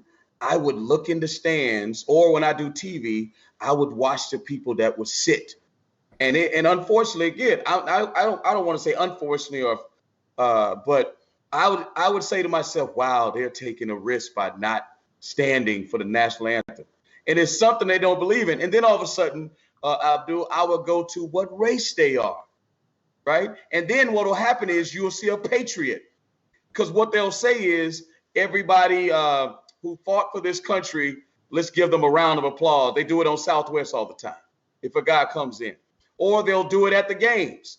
So they'll do that simultaneously. They'll play the national anthem, and then they'll shame you by saying, well, there's a patriot there. You should feel bad for not standing for the national anthem. That's the choices those are the things that have been shot at you while you're at a athletic contest. I think it's too much. I agree with you wholeheartedly. But you also find so-called patriots, people that have, quote unquote, fought in the military, that they don't, because of what they've experienced, right? A lot of them don't stand, right? A lot of them are against, you know, what they've experienced in the military. And like you said, when you look at the dynamic, the race or the ethnic people who are not standing, especially after people found out that the true intent of this song was never meant for us, not that we needed to know about the third stanza. That's even more reason, you know, that adds to it, to me. And of course, it's ultimately a choice. If a person wants to do it, that's their choice. But if you're asking me, I said, no, it doesn't belong. Keep it out. It's too much confusion. We wouldn't have this problem. And a person shouldn't feel compelled, right? Like you said, you're there at a sport event, and you have all these thoughts running through your mind about standing or sitting for a national anthem and being condemned if you do, or, you know, if you don't. So I'm with you 100%. Wow. Chris? And the ultimate, one more thing, I apologize. No. I'm tired of hearing people talk about, oh, they've given the ultimate sacrifice. right? Right. But at the same time, these same people, like you got people in the military, man, that are homeless. You got people in the military. That's right. That can't get proper medical care. I was in a gym one time, and this dude told me, they have a program for people who have been in the military, to where if they don't have a place to stay, that they can call this number, and it's called Plowshare, right? And they can call this number, and wherever they live in America, right, there are homes out there that could be provided for them for life, for a lifetime. And I know a dude, and I'm not going to mention his name. Right. He ended up calling. He stays in a part of California. You know how expensive California is. Yes, sir. Per year, for the year, his whole mortgage and rent is about $1,200. And I said, it's amazing how much money you spend on promoting people to come to the military. If you love them so much, if they perform the ultimate sacrifice, then why don't you put this on have commercials branded everywhere? Say, hey, if you've been in the military, if you're suffering, if you don't have this, call this number. We got you. Why do people have to find this out on the under? This should be public knowledge. If they paid the ultimate sacrifice, if you care about them so much. Wow. Wow. You're right about that. Hey, Abdul, I bet your First Take won't call you. They don't want. See, that's my thing. They'll call Michael Irvin to talk about the Cowboys, but they won't call Abdul to talk about issues like this. That's what I'm saying. The media knows the narrative they're trying to put out there, and I agree with that. And I gotta ask Abdul, if you played today, what kind of contract would you get? Do you think the way you play today, because you were a small guard, right, that you could have the same effect on the game, or could you get paid the way they, the Colin Sexton, the young guys coming up, the trade? Because you're kind of similar, even though I think you're a little bit more well-rounded than who's the kid from Atlanta, Trey Young. Trey Young. Right. You were kind of similar to Trey Young because you scored the ball. What kind of player do you think you would be in the league today where they're not allowed to hand check and so forth and so on? Oh, man. Well, I like to think that I'd definitely be one of those players that's going to get a max deal. Yeah. Okay.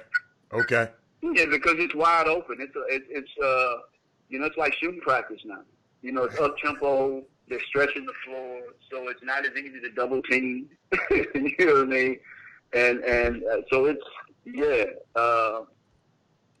was just different when we were coming up, But I like to think I'd definitely be one of those players that could seriously impact the game and be a max player.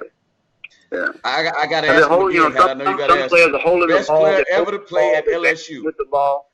You weren't Abdoul Raof back then. People don't know who you were back then, but either you, Shaq, or Pistol Pete. What was that now? The best player to ever play at LSU. Yourself, Shaquille O'Neal, or Pistol Pete. Well, I'm never going to put myself in. You're averaging 35 a game. Come on, man. Wow. That's a good one, Neto. What did he say? I didn't hear. He said he'll let other people decide that. They having problems hearing you because it probably, see, my mic is so hot. I'm trying to turn you up so they can hear you. But if I turn me up, I'm going to be too loud. So I'm trying to get it where, as a balance. So it's kind of crazy right now. And he was just trying to figure out, he's just being messy. But Abdoul Raof, I'm going to tell you, I went back and watched that game. Y'all played against Villanova, okay? Oh, my. In 1990, okay? You must mean Georgetown. No. 1990. Y'all played against Villanova. No, they played Kenny Anderson. It was a game before they played Dennis Scott and Kenny Anderson. It was a game before y'all played Kenny Anderson. Oh, yeah. You know more than me. Yeah. No. Hey, guess what? I YouTubed it, right? Yeah. The guy you were playing against is Chris Walker, the guy who been talking you on the phone. That was the point guard, number 15, that you were playing against. Oh, wow. Yeah. Hey, Raoul, I gave you buckets. I gotta let you know Hey. you got them buckets. Hey, and guess what, man? He shot 23s and then hit but 6. No, Hey, that's right. you know what? You know what? Everybody have their day. Can you do it on a consistent basis? Wow. Wow. And guess what? And guess what? You got the win, Abdul. You got the win. So And Shaq, man, are you serious? Come on. and Stanley Roberts. Oh my. Hey man, I was watching. Dude, y'all have. Oh my goodness, y'all. I know. Hold up. And Vernell Singleton. People forget about him. Yeah, what a team, man. Unbelievable. Hey, Abdul, would you ever want to coach in the league one day? Would you ever want to be a coach in the NBA if they wanted to hire you in any capacity? No, I like more player development, like skill development. Yeah. I enjoy that. And then you come in, you can leave when you want. There's just too much going on with the head coaching and the coaching situation. Hey, are you familiar with the young kid down in Mississippi, last name Ruffin? No, I'm not. Okay, so little kid down in Mississippi is just setting the world on fire. A junior. I saw him at the EYBL, and I would have thought that you had put your. What city do you reside in now? I'm in Georgia now. Like in Jonesboro. Oh, okay. 30 something minutes from Atlanta. Okay. All right. Chris, you got anything? We got a legend. We got a legend on the line. You got anything else? I idolize him. I just, I would love for guys like himself to be involved in the NBA. Like I agree with him and concur that it's too much. We ask too much of LeBrons and Chris Paul's. Like, we need a voice of the past. Like, you don't hear Dr. J speak. No disrespect to Dr. J. Right. No disrespect to Elijah Wan and some of the Isaiah Thomases of the world. But we need guys that are culturally woke, like Abdul Raouf, to come out and speak. Like that needs to be like Adam Silver should be seeking his counsel. Adam Silver should be coming out to guys like him. Like, what do you think? Because there's a perspective that he has that Adam Silver doesn't even have. I don't care about the money. We dominate the league and we drive revenue for Nike. We drive revenue for the NBA. We drive a lot of revenue, and we need people. Matter of fact, I would love to know if they even bring him in to speak to the players, because I think it's important. You got to realize, Chris, and this is my opinion on it, just watching how the NBA moves. Abdul Raouf and Craig Hodges are the NBA's dirty little secrets. They know they handle these two gentlemen in a crazy way under David Stern's hand in that era. And I would like to say maybe in this era with Adam Silver, just maybe, those two guys would have been treated with the respect that they deserve. I'm not sure, but me watching the way Adam Silver moves, I think these two guys would have been treated. It's the NBA's dirty little secret. What do you think about that, Abdul Raouf? Well, it's been presented to me for the longest. Okay. And I'm constantly being approached by people, and they make the point for me. They say, all of this talk about, and granted, if you compare the NBA to the NFL, there's really no comparison. Right. In some respects, how they deal with their players. But all they talk about being progressive and social activism and supporting the voices of athletes. When you don't reach back while people are living, and I'm not, in no way am I looking for them to, am I begging them to, in no way by me saying this, because I can care less. But when you don't reach back to people who have, by what other people think they sacrifice, their careers by trying to take a position on social justice issues, and you don't reach back and try to communicate with them and see if you can work together. Sometimes what you're saying is mute in the eyes of others, and it's viewed as hypocritical. And that's just me. Richard Hitton, a political scientist, said something years ago. And I think the NBA is very sophisticated. I'm not saying that they have this altruistic vision of social justice and politics, but they understand it enough that, well, you know what, the power of these athletes, the tide is turning. We have to be able to do something in a way to make them feel like they have this strong voice and they can say what they want to say, but really they can't, which was just proven. They can, but they can't, which was just proven in the Hong Kong China debacle. Mm-hmm. When, you know, after the general manager said what he said, in that next meeting they said, look, we're not having any more making the players available to the media. And then when one of the reporters asked a question about it again, they had one of the NBA officials come out. We're only dealing with basketball. That's right. So I just think for me, when Richard Eden said something, he said he cautions against viewing protest as inherently revolutionary. He said because once it becomes routine, it's easily it's easily accepted by basically I'm just paraphrasing, the dominant forces, and therefore molded and shaped into their hegemonic understanding of things. So when you allow, quote unquote, people to come out with "I can't breathe" shirts on, when you allow them to get up and say certain things, it's still staged, right? And because you're going in, kind of like in the civil rights era when Malcolm had dealt with it, when you have these people and they were given a permit to come out and protest, you know, when to come in, when to leave, what to say, what not to say. Well, that ain't no real protest, right? Gotcha. So when you and so certain voices, to go back with Brother Chris said, certain voices are just not accepted. They fear that, you know what, we don't disagree with everything, but certain voices are just not accepted. And I just refuse to be that person who business dealings or money is going to influence what I say. Look, now I grew up with nothing, and I'm gonna die with nothing. And that's just the reality of it. You know, when it's all said and done, like a preacher said, you can't take. You never saw a U-Haul on back of a hearse. You can't take any of this with you. So I try to operate like that. Look, man, if something's meant for me, I'm going to get it. If it's not meant for me, I'm not. But one thing I never want to compromise, I think once we compromise the truth, once we become silent, on issues that matter, like Martin Luther King said, then the end is close.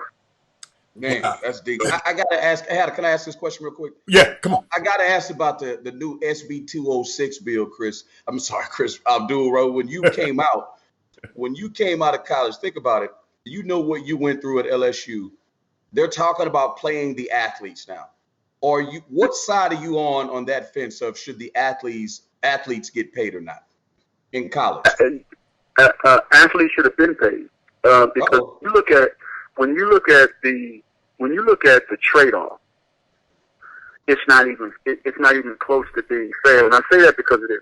We're promised the possibility of an education with the possibility of a good job. But when you look at the job market now, it's so saturated. There are, if not millions, there are thousands of people with degrees that can't get jobs in the degrees that they went and got educated or that they received through their education. Right. Because a lot of these jobs are being shipped overseas. And then on top of that, you can't even offer, especially if you're black, you're not going to get the fair price for your degree. So the degree don't have the value that it once had. And as for black people, it never really had that value because you can be educated, you can have a degree, you can have great credit, but you're still going to get the lowest sum, the lowest amount. Right? So for me, and it kind of reminds me of something Bill O'Reilly said years ago when they were talking about slavery being a thing of the past. Mm-hmm. And he said, well, basically they didn't have it so bad. They had roof over their head and they were fed well, as it to justify slavery. So this is what we hear when it comes to athletes. Well, hey, they get an education, but that education ain't the same for us as it is for somebody else. And when you look at the whole market, how many people with education can't get jobs with the education that they have that's suitable to their education, right? Because it's so saturated, the trade-off ain't even close. Like, you give your millions now, and you have players out there making millions for these universities. If it wasn't for sports programs, some of these children that are intelligent and smart couldn't get full paid scholarships. Wow. So I definitely think they should get paid. No question. And don't insult them with the payment, which is will happen. Well, we'll give you $400, $500, $700, $800, $1,000. That's an insult. I don't know what they're going to come up with, and I know I just heard something the other day about your likeness. You choose your likeness, or they shouldn't even be about that. Whether it's your likeness or not, man, when you step on that floor, from the bench player to the starter, right? That couldn't happen without those players getting out there making that work. Coach wouldn't be able to have his contract, shoe deal. Everybody can get paid for the athletes. And so to me, it reeks of just like Dale Brown would call it. He said, "Man, look, modern day pimps and slave owners, the NCAA." And that's what Dale Brown said. His words when I was in college. Dale Brown said that. Man, Dale Brown has been saying that for years. When I was at a black journalist, they gave me an award maybe a few years ago in New Orleans, and he was, I think, the only white face in there. And he got up, and it wasn't necessarily about this issue, because he's outspoken. And he said, look, the reason why Mahmoud's jersey hasn't been retired, right, is because he's a Muslim. Now, this is a white coach that's been living in Louisiana for years.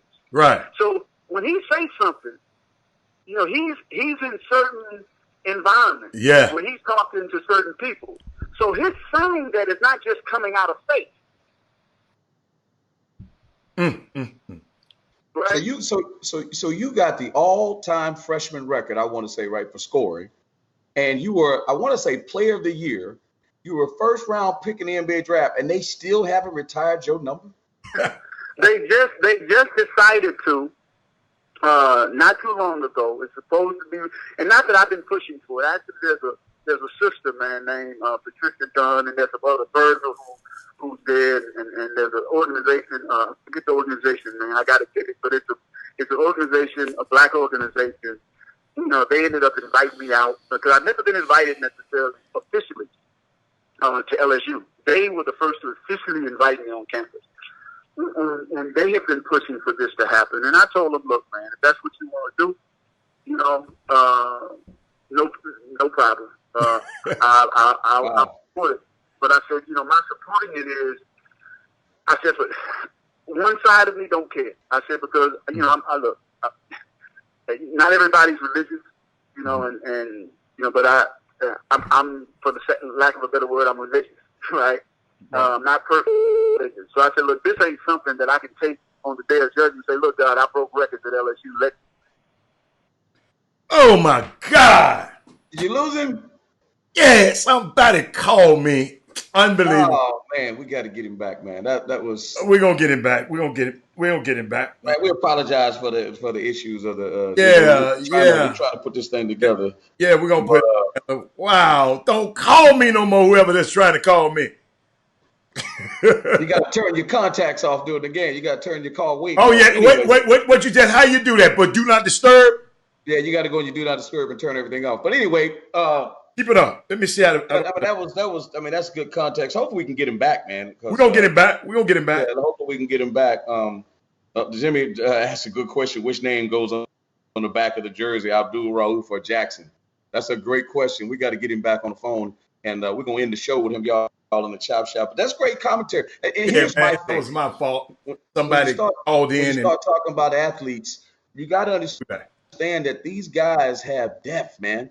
These athletes have depth. They're not, and when you have your kids out there playing summer basketball and even your kids in college, like this guy is a smart guy. These people have depth and they have thoughts and they have emotions and don't just, this is not the zoo. When you go to the Staples Center or the Toyota Center, it's not the zoo where you just watching the lion and oh my God, look at that lion or look at that tiger.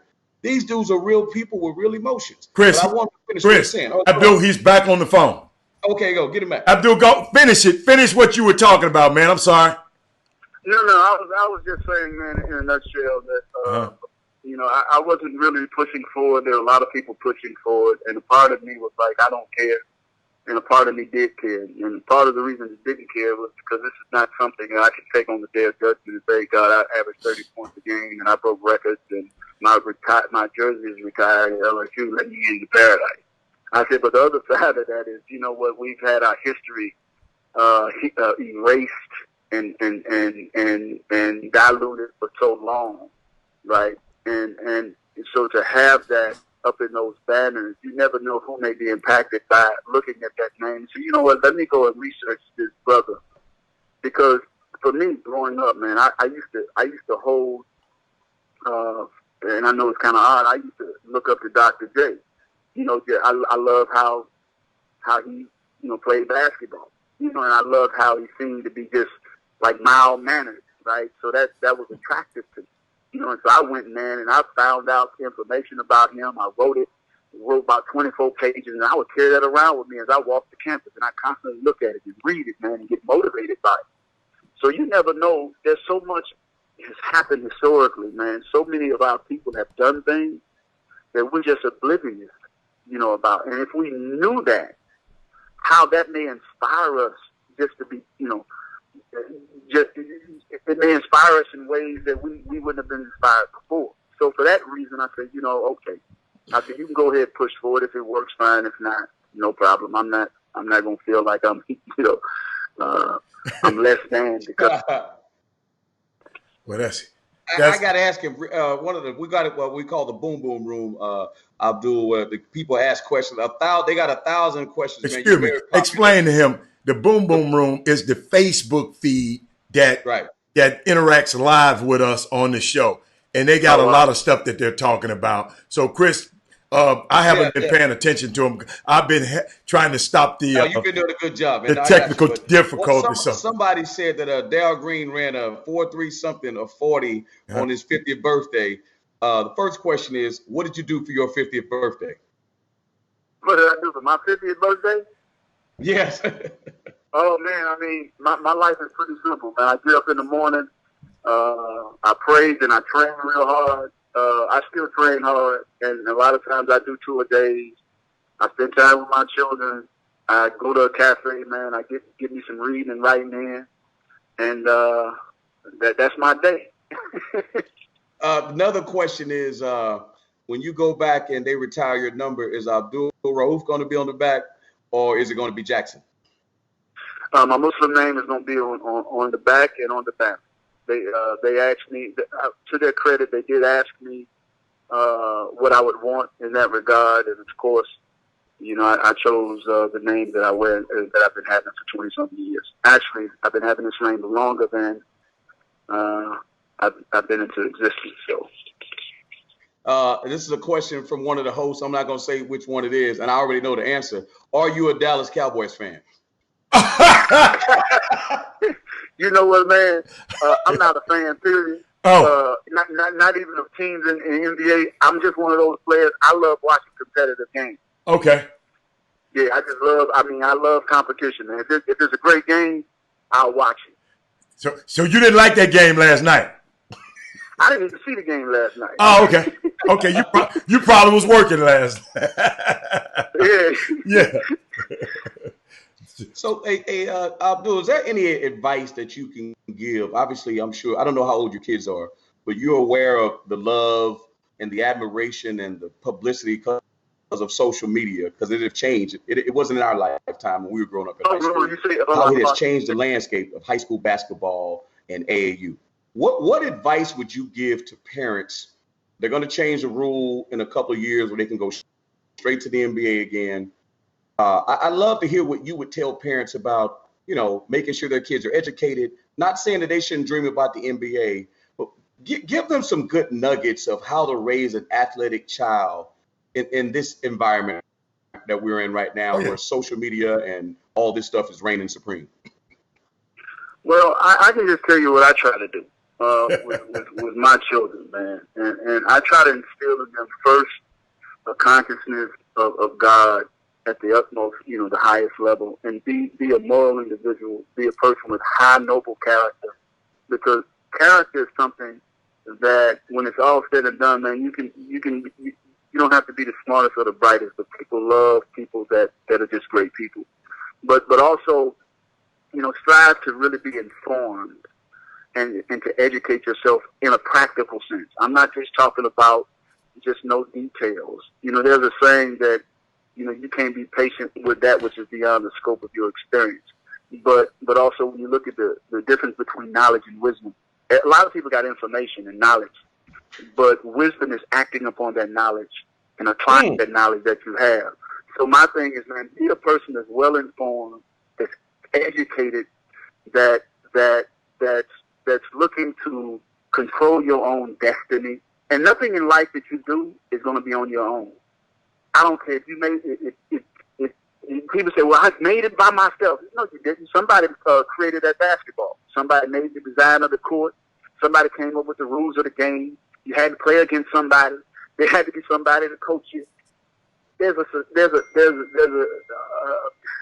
nothing in life you do on your own. Try to associate yourself with people that are kind of like pursuing similar to what you're pursuing. But even those that aren't, that's going to add to your life, benefit your life. There's just so much I'm constantly trying to convey to them. But when it's all said and done, your relationship with God, man, you're being informing yourself, educating yourself, and being a person of high noble character. Period. Because basketball, all of those things, man, they're tools. Don't let that be the end all for you, right? And this is kind of like what I convey to them. And associations are key. Right. Associations. Man, there's a great book called Chop Wood, Carry Water by Joshua Metcalf. It's a very simple book. I give it to agents. I give it to players. Say it again. What's Chop Wood, Carry Water by Joshua Metcalf. And underneath it says, falling in love with the process of becoming great. Because there's a process, and we live in a fast culture, fast food, fast information, and we want things to happen fast. But also, there's a lot of other books, man, just dealing with how, even how the associations that we keep. We grew up with that saying that, you are the company you keep, birds of a feather flock together, right? And so you got to be mindful, man, of that truth, because that could make or break who you're trying to become. If a person was trying to be an engineer back in the day and they were hanging out with me, they wouldn't have made it, because I spent most of my time on the basketball court. Right? So you have to also kind of locate people in your life that, look, this is what I'm trying to become. So if I'm trying to become this, if I want to be a social activist, if I want to be moral, if I want to be this, then I have to hang around people, right, that's going to keep reminding me of that, going to influence me toward that. If I'm hanging around the opposite crowd, that's only going to deter my progress. So these are like some of the things I'm constantly trying to convey, to my children as well. But it's just a lot, man. It's a lot. It's a lot. It's a lot being a parent. But man, we appreciate you, man. Absolutely. And looking forward to seeing your future endeavors. We love you. Hey, you got a lot of fans, matter of fact, and followers on the Big Three. Every time y'all play, they call and telling me, especially Kevin Freidman. I mean, you already know how he feel about you. But boy, you got a partner, and you got friends for life, the Chop Shop. And we're gonna play this show over and over, and allow people to get a chance to know you a little bit better. Okay. I appreciate you, man. I love you guys, man. Love you too. The work that you're doing, man, by spreading the message, man, and I hope that it just gets bigger and better and brighter for me. Thank you, sir. Thank you, All sir. right. And I need to write on that 30 for 30 too. We'll talk about that offline with Great Man. All right. Thank you. All right. Hey, that was amazing. Let me turn my mic down. I know my mic is hot because I had to turn. Hey, man, you made it happen, man. The people can hear it. Hey, man, that's what we got to do, man. Sometimes you got to turn what's perceived failure. Problem we made solving. It happen. Problem solving. Hey, man. Problem solving. Boy, but thank you so much, Chris, for being a great teammate and filled in while I was trying to, figure this thing out. But Chris, I saw some stuff, we didn't get a chance to talk about. Thank you, Mahmoud, Abdoul, Raof, but how quickly things change in the NBA, even if you're a lottery pick. You know, Stacey had tweeted this out. The Memphis Grizzlies intended to decline their fourth-year team option on Josh Jackson's rookie contract.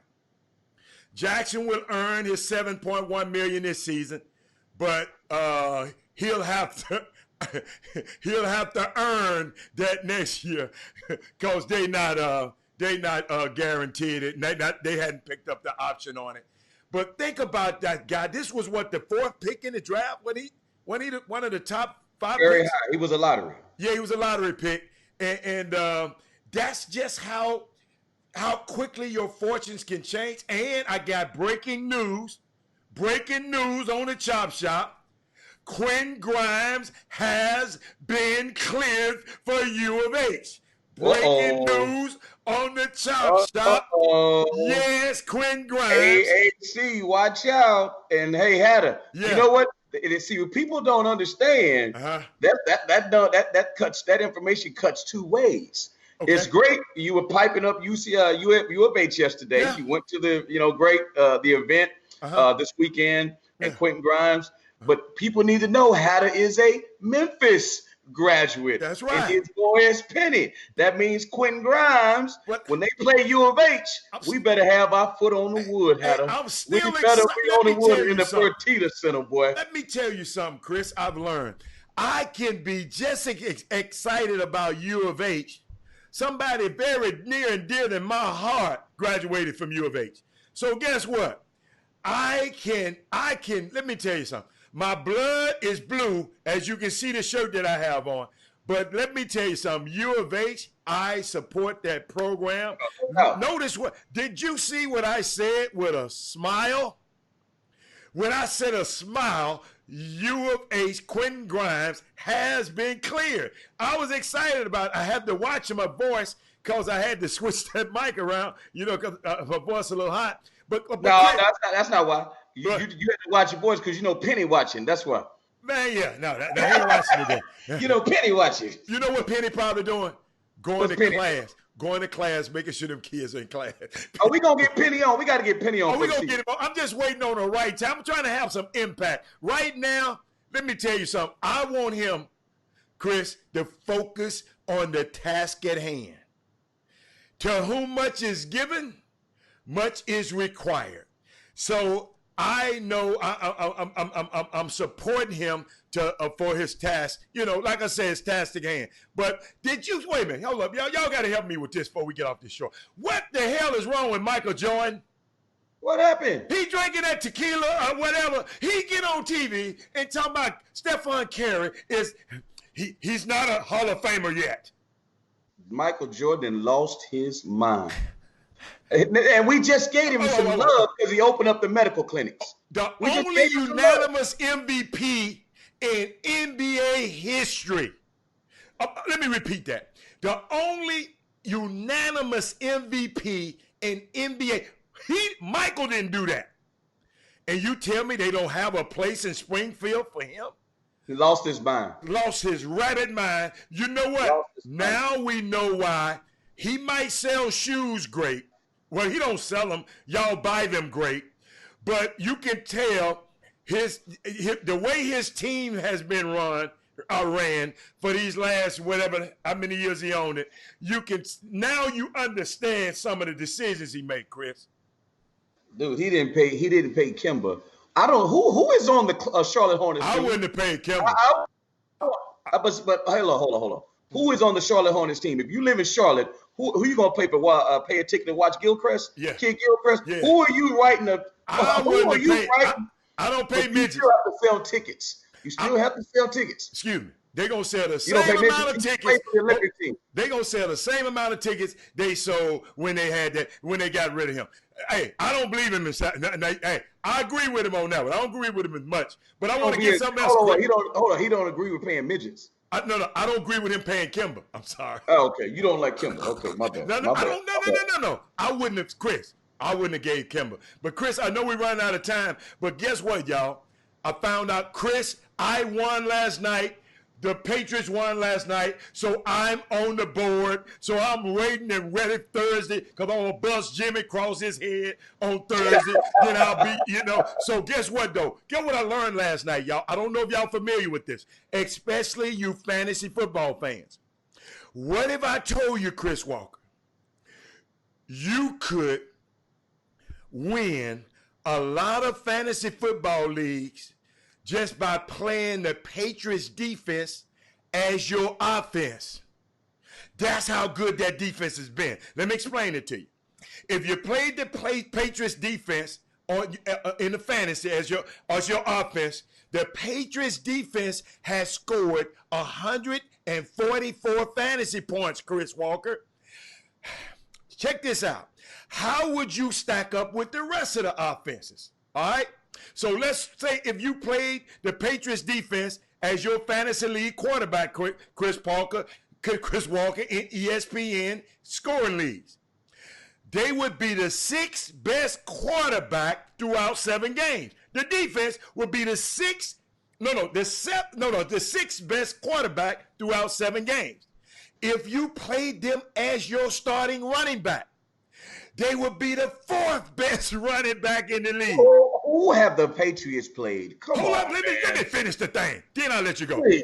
If you played them as your wide receiver, better than Dak or Amari Cooper, it would be your third. It would be the 3rd best wide receiver in fantasy land. I'm talking about you fantasy players. And Chris, if you played them as your tight end, Jason Witten, they would be the #1 tight end in fantasy football. That's crazy. I saw that stat last night. I had to share it with you. Oh my! That's why it's called fantasy. Okay. That's called fantasy. So Chris, what you got to say, man? Man. I appreciate Abdoul taking time, Raof, spending time with us today. I mean, we've had him on several times. Shout out to Kevin Freightman. On the show. He does a great job. He's a terrible basketball coach, but he's great at hooking up guests for us. And at the end of the day, sorry we lost Jimmy. He had little technical issues with his internet and stuff. But Jimmy, we got to tell Jimmy to get off that T-Mobile internet. So we got to make sure we got to take up a GoFundMe. We're gonna do a GoFundMe for Jimmy's internet. On the Chop Shop. Let's do a GoFundMe for his internet. No, that's the whole neighborhood. Man, my grandmother live on that street. Hold on. Now, my grandmother live on that street. The whole neighborhood blacked out. No, the whole neighborhood blacked out. Oh, wow. I got to check on my grandmother then. That's why. See, Jimmy usually uses a speaker to put him on the phone, but I didn't want to get up and leave y'all because I had a speaker on the other side of the house, but I didn't want. Hey, Chris, I didn't want to go way over there. No, good show, man. Good show. Hey, we got Women Rock Wednesday tomorrow. Hey, listen, we got to tell people our numbers are always good, except on Wednesdays. We got to stop that. Yeah. We got to stop that, y'all. We need y'all support. Yeah. We're going to talk about pro-women's issues. We're going to mix everything in there, but we need support on those days. It's very important because those things, it's important to us. That's why we called it Women Rock Wednesday. That's right. So let's keep that energy going on Wednesdays as well. But I got one more thing. I didn't realize that because NBA started tonight. Zion Williamson will not be playing tonight. He had a surgery on his meniscus. Shut up, Chris. Chris over there. I'm laughing at the booming room. Somebody said Jimmy on Bro Mobile. Oh, bro. Hey, man. Bro Mobile. Hey, I can talk. Let's get this straight. I can talk about Jimmy. I ain't gonna let nobody else talk about him now. Y'all can't talk about my homeboy. Hey, hold up. Listen to this, Chris. Man. Let me see some Zion Williams, some information. When you watch the game tonight, the Pelicans gonna be on tonight. They would have never been on TV tonight if he wasn't there. So that was a good thing. But he is the 4th overall #1 pick to miss the season opener in his first season in the last 25 years. And the other 3, the guys not only missed the first game, they missed the whole season. And I'm talking about Ben Simmons, Blake Griffin, and Greg Oden. And let me show you something, y'all. I thought about Bill Walton, Chris. Bill Walton, we forget how good he was because he was marred by injuries, right? Yep. He played in the final two in NCAA championship against my Memphis State Tigers. The man was, y'all go look this up. The man was 21 of 22 from the field, and I don't think he missed but one shot. I don't think he missed a free throw. He had 44 points. He didn't shoot no threes. I've never seen a performance like that. Go back and get that game, Memphis versus UCLA. Bill Walton was a monster. You know how Jimmy says no such thing as a bad game in a big game? The man was 21 of 22 in the championship game. I ain't never seen nothing like NCAA record.